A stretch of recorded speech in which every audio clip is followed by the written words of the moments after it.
ሰላም ሰላም እንዴት ናችሁ? የደስልቲ ቤተሰቦች እኔ እግዚአብሔር ይመስገን ደህና ነኝ። በያላችሁ በሰላማችሁ ይዛ ዛሬም እንደተለመደው በአንድ አስተማሪና ጠቃሚ ቪዲዮ ተመልሻለሁ። በዚህ ቪዲዮ የስኳር ታካሚዎች የሚወስዱት መድኃኒት እንዴት ነው ናቹራል ኢንሱሊንን ተክቶ የሚሰራው የሚለውን በደንብ አብራርቼ እነግራችኋለሁ። ከዛ በፊት ግን ለቻናሉ አዲስ ከሆናችሁ ቻናሉን ሰብስክራይብ ያደረጋችሁ ጀምሮ ነባር ቤተሰቦችም የዩቲዩብ አልጎሪዝም ለብዙዎች እንዲያደርስና ብዙዎችን ስለሚያስተምር ላይክና ሼር ማድረጋችሁን አትርሱ። አብራችሁን ቆዩ። ወደ ዋናው ሀሳቤ ስመለስ ወደ መድኃኒቶች ተግባር ከመሄድ በፊት ስለ ኢንሱሊን ስራ ወይም ደግሞ የኢንሱሊን ተግባር ምንድነው የሚለው ለእናንተ የተወሰነ ማብራሪያ ልስጣችሁ። ኢንሱሊን ሆርሞን ነው። እንደሚታወቀው ይሄ የሆርሞን አይነት ቆሽት ላይ ቤታ ሴል እየተባለ ከሚጠራው ፓርት ላይ የሚመረት እጅግ በጣም አስፈላጊ የሆነ ሆርሞን ሲሆን የመጀመሪያ ተግባሩ ወይም ደግሞ የመጀመሪያ ስራው ደም ውስጥ ያለውን የስኳር መጠን ማረጋጋት ነው።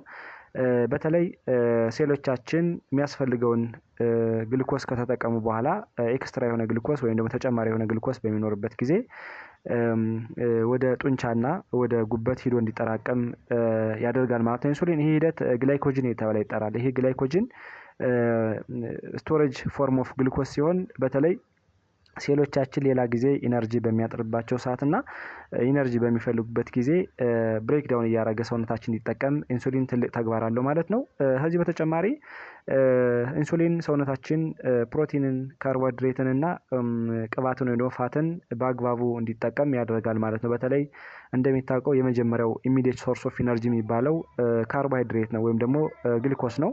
ከዛ በተጨማሪ ግሉኮስ ካልኖረ ደግሞ ፋትን ይጠቀማል ሰውነታችን ማለት ነው። ፋት ካለ ደግሞ ፕሮቲን ይጠቀማል ማለት። ስለዚህ በዚህ ሂደቱን የጠበቀ የኢነርጂ አጠቃቀም ሂደት እንዲኖርም ኢንሱሊን ትልቅ ተግባር አለው ማለት ነው። የኢንሱሊን ተግባር ምንድነው የሚለውን በ8 ከፍዬ ልንገራቸው። የመጀመሪያው ሴሎቻችን ኢንሱሊንን በአግባቡ ማለቴ ግሉኮስን በአግባቡ እንዲጠቀም ያደርጋል ማለት ነው። ኢንሱሊን በተለይ ምግብ ከበላን በኋላ ከፍተኛ የሆነ ስኳር ወይም ደግሞ ግሉኮስ ይመረታል። ይህ ግሉኮስ በሴሎቻችን በአግባቡ እንዲጠቀሙት ያደርጋል ማለት ነው። ሁለተኛ ተጨማሪ የሆነ ግሉኮስ ወይም ደግሞ ኤክስትራ የሆነ ግሉኮስ በሚኖርበት ጊዜ ወደ መሰብሰቢያ ቦታው እንዲሄድ በተለይ ደግሞ ጡንቻ ላይ እና ጉበት ላይ ሄዶ እንዲጠራቀም ያደርጋል ማለት ነው። ሂደት ግላይኮጅን ሴንተሲስ እየተባለ ይጠራል። በተለይ ሴሎቻችን ሌላ ጊዜ ራብ በሚኖርበት ጊዜ እና ኢነርጂ በሚያስፈልግባቸው ሰዓት ብሬክ ዳውን እያደረጉ እንዲጠቀሙ ያደርጋል ማለት ነው። ይሄንን ስለዚህ ግላይኮጅን ይባላል ማለት ነው። ይሄን ግላይኮጅን ሴንቴሲስ በማድረግም ትልቅ ሚና አለው ማለት ነው ኢንሱሊን። ሶስተኛ ሊፖጀነስ እያለ የምንጠራው ማለት ነው። በተለይ ተጨማሪ የሆነ ስኳር ወይም ተጨማሪ የሆነ ግሉኮስ ካለ ይሄ ግሉኮስ ወደ ፋት ይቀየራል ማለት ነው። ይሄ ፋት ሊፖጀነስ እየተባለ ይጠራል ማለት ነው። ይህ ሂደት በተለይ ሰውነታችን ኤክስትራ የሆነ ግሉኮስ በሚኖርበት ጊዜ ደም ስር ላይ ወደ ሊፒድ ተቀይሮ ለሌላ ጊዜ ላተር ላይ ለሌላ ኢነርጂ እንዲጠቀም ያደርጋል ማለት ነው ሰውነታችን። ስለዚህ ይህን ሂደት ኮንትሮል ያደርጋል ማለት ነው ኢንሱሊን። አራተኛ ፕሮቲን ሴንቴሲስ ላይም ትልቅ ቫልዩ አለው ማለት ነው ኢንሱሊን።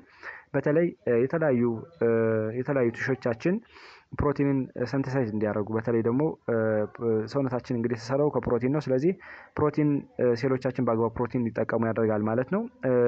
አምስተኛ ግሉኮስ ፕሮዳክሽንን ሰፕረስ ያደርጋል። በተለይ ሰውነታችን ተጨማሪ ግሉኮስ ማያስፈልገው ከሆነ ተጨማሪ ኢነርጂ ማያስፈልገው ከሆነ ደም ውስጥ ያለው የስኳር መጠን ሬጉሌት እንዲሆንና በተለይ ደግሞ ጉበትና ጡንቻ ተጨማሪ ግሉኮስ ብሬክ ዳውን እንዲያደርግ ኮንትሮል ያደርግልናል ማለት ነው። ከዚህ በተጨማሪ ብለድ ሹገርን ሜንቴን ያደርጋል። እንደሚታወቀው ኢንሱሊን ብዙ ጊዜ ምግብ ከበላን በኋላ ወይም ደግሞ አፍተር ሚል ከፍተኛ የሆነ ግሉኮስ ይመረታል ወይም ደግሞ ከፍተኛ የሆነ ስኳር ደም ስር ላይ ይጠራቀማል ማለት ነው። በዛ ሂደት ቤታ ሴል ኢንሱሊን እንዲያመርት ኢኒሼት ያደርጋል ማለት ነው ኢንሱሊን። ሰባተኛ አጠቃላይ የፋትን ብሬክ ዳውን ሬጉሌት ያደርጋል። በተለይ ይህ ሂደት ሊፖላይሲስ የተባለ ይጠራል። በተለይ ደግሞ ኢነርጂን በሚጠቀምበት ጊዜ ሴሎቻችን ብዙ ጊዜ ግሉኮስን እንዲጠቀሙ ያደርጋል። ስለዚህ ፋት ስቶር ሆኖ እንዲቆይና ብሬክ ዳውን እንዳይሆን ይከላከላል ማለት ነው። ስምንተኛ እንደ ኢነርጂ ምንጭነትም ሆኖ ያገለግላል። ኢነርጂን በአግባቡ ሴሎቻችን እንዲጠቀሙ ሬጉሌት ያደርጋል ማለት ነው ኢንሱሊን። ስለዚህ የኢንሱሊን ተግባር ብዙ ነው ማለት ነው። በተለይ ደግሞ ኢንሱሊን እንዴት ነው ጉዳት የሚደርስበት ወይም ደግሞ የኢንሱሊን ተግባር በምን ነገሮች ነው ዲስትራክትድ የሚደረገው የሚለውን ስናይ ብዙ ጊዜ የመጀመሪያውና ዋነኛው ካውንተር ሬጉላቶሪ ሆርሞን እያለ የምንጠራቸው እነዚህ ሆርሞኖች ናቸው የኢንሱሊን ስራ የሚያዛቡት ማለት ነው።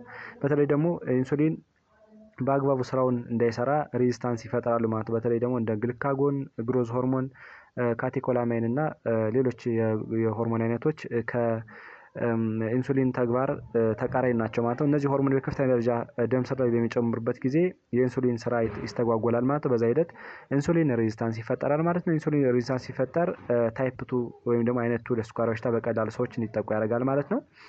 ሁለተኛው ላይፍ ስታይል ፋክተር ነው። በተለይ ደግሞ የአኗኗር ዘይቤያቸው የሰዎች የአኗኗር ዘይቤ ትልቅ ሚና አለው ማለት ነው። ብዙ ጊዜ ኦቤሲቲ ካለ በተለይ ደግሞ ሴንትራል ኦቤሲቲ ካለ ስፖርታዊ እንቅስቃሴ ወይም ደግሞ የአካል ብቃት እንቅስቃሴ ሰዎች በአግባቡ ማይሰሩ ከሆኑ እንዲሁም ደግሞ አመጋገብ ትልቅ ሚና አለው። በተለይ ደግሞ ፕሮሰስ የሆኑ ምግቦችን የኃይል ምንጮችን እና ስኳር ነክ ምግቦችን አዘውትሮ የሚጠቀሙ ሰዎች ብዙ ጊዜ ለስኳር ተጋላጭ ናቸው። ሌላው ከፍተኛ የሆነ የደም ግፊት ካለ እንዲሁ እነዚህ ነገሮች በቀላሉ ለአይነቱ የስኳር በሽታ እንድንጋለጥና የኢንሱሊን ሬዚስታንስ እንዲፈጠር ምክንያት ሊሆን ይችላል ማለት ነው። አሁን ያጠቀስናቸው እነዚህ ካውንተር ሬጉላቶሪ ሆርሞን ወደምንጠራቸው እንደ ግሉካጎን አይነት ሆርሞኖች ብዙ ጊዜ አልፋ ሴል ላይ የሚመረስ ሲሆን ይሄ አሁን እንዳልነው ከኢንሱሊን ተቃራኒ ደም ስር ላይ በሚበዛበት ጊዜ የኢንሱሊን ስራ ያስተጓጉላል ማለት ነው። ስለዚህ አንዱ ይሄ ነው። ሌላው ኮርቲሶል እያልን የምንጠራው ሆርሞን ነው። ኮርቲሶል እንግዲህ እንደሚታወቀው አንዱ የኢንሱሊን ሬዚስታንስ እንዲፈጥር ከሚያደርጉ ነገሮች አንዱ ሲሆን በተለይ ደግሞ ከፍተኛ የሆነ ግሉኮስ ወደ ደም ስር እንዲለቀቅ የሚያደርግ ሆርሞን ነው። ስለዚህ ሆርሞን በሚበዛበት ጊዜ ኢንሱሊን ሬዚስታንስ እንዲፈጠርና በአግባቡ ሴሎቻችን ግሉኮስን በአግባቡ እንዳይጠቀሙ ያደርጋል ማለት በዛ ሂደት ደም ውስጥ ያለው የስኳር መጠን እንዲበዛ ያደርጋል ማለት ነው። ሌላው ግሮዝ ሆርሞን እያልን የምንጠራው እንዲሁም ካቴኮላማይን ብለን የምንጠራቸው ሆርሞኖች እንደ ኖርፔኔፍሪን፣ ኢፒኔፍሪን፣ አድሬናሊን የመሳሰሉ ሆርሞኖች እነዚህም በከፍተኛ ደረጃ በሚበዙበት ጊዜ ደም ስር ላይ አሁን እንዳልነው የኢንሱሊን ስራ እንዲስተጓጎልና ቤታ ሴል በአግባቡ ኢንሱሊን እንዳያመርት በማድረግ በቀላሉ ለኢንሱሊን ሬዚስታንስ እንዲፈጠር ያደርጋሉ ማለት ነው። ሶስተኛው ኮምፕሌት ዲስትራክሽን ካለ የቤታ ሴል ነው። በተለይ ብዙ ጊዜ አውቶ ኢሚዩን ኢንፌክሽን ካለ ቫይራል ኢንፌክሽን ካለ ሰዎች በቀላሉ ለአይነቷን የስኳር በሽታ እንዲጋለጡ ያደርጋል ማለት ነው። ከዚህ በተጨማሪ አራተኛም የተለያዩ የጤና እክሎች ካሉ በተለይ ሜታቦሊክ ዲስኦርደር ካለ ለምሳሌ እንደ ሃይፐርቴንሽን፣ ጄኔቲክ ዲስኦርደር ካለ እነዚህም በቀላሉ ሰዎች ለስኳር በሽታ እንዲጋለጡ ምክንያት ሊፈጥር ይችላል ማለት ነው። ስለዚህ ኢንሱሊን በተለይ ደግሞ ይሄ በኢንጀክሽን መልክና በሚዋጥ መልክ የሚወሰደው የስኳር በሽተኞች የሚወስዱ መድኃኒት እንዴት ነው ናቹራሊ የኢንሱሊን ስራ ተክቶ የሚሰራው የሚለውን ስናይ ብዙ ጊዜ ቅድም የተጠቀስነው ኢንሱሊን እንግዲህ በኢንጀክሽን መልክ ይሰጣል ማለት ነው። ይሄ እንዲሁም ደግሞ በሚዋጥ መልክ ይሰጣል። እነዚህ መድኃኒቶች ተግባራቸው ቅድም የተጠቀስነው ደም ውስጥ ያለውን የስኳር መጠን ማረጋጋት ነው። በተለይ ግልኮስ ወደ ሴሎች በአግባቡ እንዲገባ በማድረግ እንዲደርስ በማድረግ ነው ትልቅ ሚና የሚጫወቱት ማለት ነው። እንዲሁም ከዚህ በተጨማሪ በተለይ ጉበት እና ጡንቻዎች ተጨማሪ የሆነ ግልኮስ እንዳይለቁ ስቶር አድርገው እንዲይዙ ያደርጋል ማለት ነው። ስለዚህ በዚህ ሂደት የተስተካከለ የደም ስኳር መጠን እንዲኖር ያደርጋል ማለት ነው። ኢንሱሊን እንግዲህ በኢንጀክሽን መልክ እንዲሁም ደግሞ በሚዋጥ መልክ ኦራል ሃይፖግላይሴሚክ ኤጀንት ለምንጠራቸው መድኃኒቶች አሉ። እነዚህ መድኃኒቶች ናቹራሊ የሰውነታችን ውስጥ ምርት ከሌለና ሬዚስታንስ ካለ ይህን ሂደት በመተካት በአግባቡ ደም ውስጥ ያለው የስኳር መጠን እንዲረጋጋና ሰውነታችን በአግባቡ ኢንሱሊን እንዲያመርትና እንዲሁም ደግሞ ሴሎቻችን በአግባቡ ግልኮስ እንዲጠቀሙ ያደርጋል ማለት ነው። በዛ ሂደት አይነቱ የስኳር በሽታ ያላቸው ሰዎች ይህን መድኃኒት ይወስዱታል ማለት ነው። ብዙ ጊዜ እነዚህ መድኃኒቶች የሚሰጡት አንደኛ ኢንሱሊን ዲስትራክሽን ካለ ነው። ቅድም እንዳልነው ቤታ ሴል ላይ ኮምፕሊትሊ ኢንሱሊን ማይመረት ከሆነና ሁለተኛው ደግሞ ቅድም የጠቀስነው ሬዚስታንስ ካለ በተለይ ቅድም እነዚህ ካውንተር ሬጉላቶሪ ሆርሞን ለምንጠራቸው እንደ ግሮዝ ሆርሞን ሌሎችም የሆርሞን አይነቶች ቅድም የጠቀስናቸው እንደ ግሉካጎን እነዚህ ሆርሞኖች በከፍተኛ ደረጃ ደም ስር ላይ በሚለቀቁበት ጊዜ ሬዚስታንስ ሲፈጠር ይሄ ብዙ ጊዜ ለአይነቱ የስኳር በሽታ ሰዎች እንዲጋለጡ ያደርጋል። ኢንሱሊን ዲስትራክሽን ካለ ደግሞ በቀላሉ ሰዎች ኢንሱሊን ቶታሊ አይመረትም ማለት ነው። ይሄ ደግሞ ለአይነቷ የስኳር በሽታ እንዲጠቁ ምክንያት ሊሆን ይችላል ማለት ነው። እንግዲህ ኢንሱሊን ኢንጀክሽን ብዙ ጊዜ ተግባሩ ምንድነው? አንደኛ ሄልዝ የሆነ ብለድ ግሉኮስ ሌቭል እንዲኖር ያደርጋል ማለት ነው። ያ ማለት ጤነኛ የሆነ ደም ውስጥ ያለው የስኳር መጠን እንዲኖር ያደርጋል።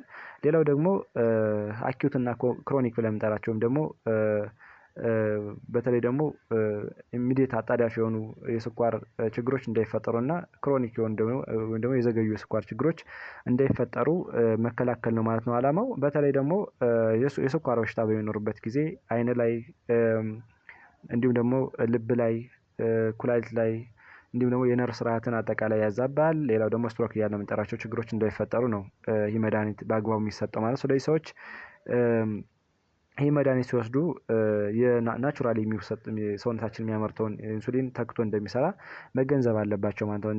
እንደዚህ አይነት ችግሮች እንዳይፈጠሩ በአግባቡ መድኃኒታቸውን መውሰድ አለባቸው ማለት ነው። እንግዲህ ኢንሱሊን ኢንጀክሽን የሚሰጠው ብዙ ጊዜ የተለያዩ ኢንሱሊኖች አሉ። በተለይ ደግሞ ሾርት አክቲንግ፣ ሎንግ አክቲንግ እና ሌሎችም ኢንተርሚዲየት ብለን የምንጠራቸው የኢንሱሊን አይነቶች አሉ።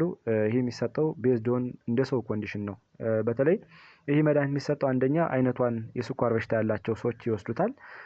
ሁለተኛ ደግሞ ታይፕ ቱ ዲኤም ሆኖ በተለይ ደግሞ ላይፍ ስታይል ቼንጅ ምንም አይነት ለውጥ ማያመጣ ከሆነና ኦራል ሃይፖግላይሴሚክ ኤጀንት ብለን የምንጠራቸው መድኃኒቶች ምንም አይነት ኤፌክቲቭ ካልሆነና ምንም አይነት ለውጥ ማያመጡ ከሆነ ኢንሱሊን ይሰጣሉ ማለት ነው። ሰዎች በተለይ ደግሞ የተለመዱት ሬጉላር ኢንሱሊን እና ኤንፒኤች እያልን የምንጠራቸው ወይም ደግሞ ኒውትራል ፕሮታሚን ሄግድሮን እያልን የምንጠራቸው መድኃኒቶች እነዚህ ይሰጣሉ ብዙ ጊዜ።